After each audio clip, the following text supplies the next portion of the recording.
जब से supreme court ने अरावली हिल्स की नई डेफिनेशन को एक्सेप्ट किया है, तब से अरावली हिल्स काफ़ी ट्रेंड में भी रहा है और साथ साथ राजस्थान में कई जगह इसके लिए प्रोटेस्ट भी देखे जाने लगे।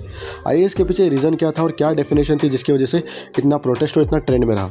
अगर अरावली की ज्योग्राफिकल कंडीशन को देखा जाए तो अरावली सबसे पहले दिल्ली से स्टार्ट होकर हरियाणा, राजस्थान होते हुए गुजरात तक जाती है।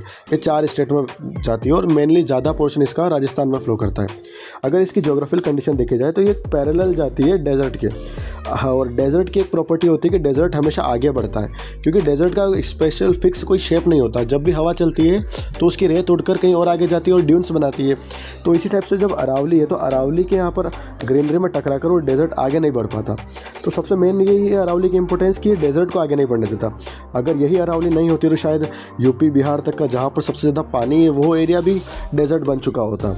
और अगर दूसरा इंपॉर्टेंस देखा जाए तो जब साउथ वेस्ट मानसून आता है इंडिया में तो वो अरावली के पैरेलल आता है, जहाँ पर कुछ अरावली हिल्स के यहाँ पर रुक रुक कर बारिश करता हुआ जाता है और लास्ट में जाकर माउंट एवरेस्ट पर जाकर, हिमालय पर जाकर अपना लास्ट स्टॉप करता है और वहाँ जाकर रुकता है। जब अरावली नहीं होती और अगर बादल की हाइट ऊपर हो जाती है ज़्यादा और वो अरावली से टकरा कर नहीं जाते हुए अगर डायरेक्ट जाते हैं तो उस केस में उत्तराखंड, हिमाचल, उत्तर प्रदेश टाइप में बारिश, बहुत ज़्यादा बारिश होती है और बाढ़ आ जाती है।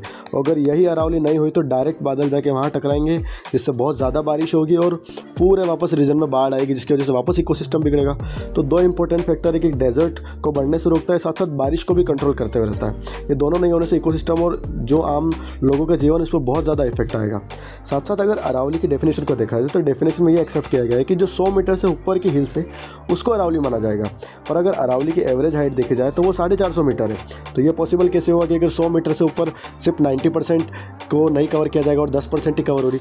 तो सबसे जो फ्लो रहा है उसमें ये रहा है कि जब भी अपन मेजरमेंट किया जाता है तो वो समुद्र लेवल से किया जाता है, जो समुद्र का बेस लेवल होता है वहाँ से मेजरमेंट किया जाता है। पर इस डेफिनेशन में सबसे बड़ा फॉल्ट ये हो गया कि उन्होंने ये बोल दिया है कि आसपास की जो एरिया है उसके सराउंडिंग से हम इसका बेस एरिया मेजर करके 100 मीटर मानेंगे।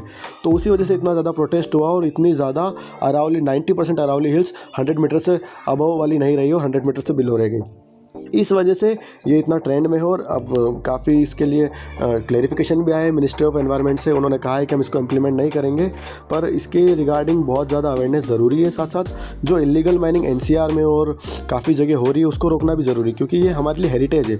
अगर ये नहीं हुई तो जो आज दिल्ली गैस चैम्बर बन चुका है, वैसे इंडिया में काफ़ी शहर होंगे जो गैस चैम्बर बन चुके होंगे और वो आगे जाके हम ही प्रभावित करने वाले। तो हमारे लिए अरावली को बचाना बहुत ज़रूरी है। साथ साथ हमें अवेयर भी होना ज़रूरी है कि हमारे लिए ज्योग्राफी में जो हमें प्राकृतिक एनवायरनमेंट में जो चीज़ें मिली है उसको हमें कैसे बढ़ाकर आगे आने वाली जनरेशन को देना है। Thank you.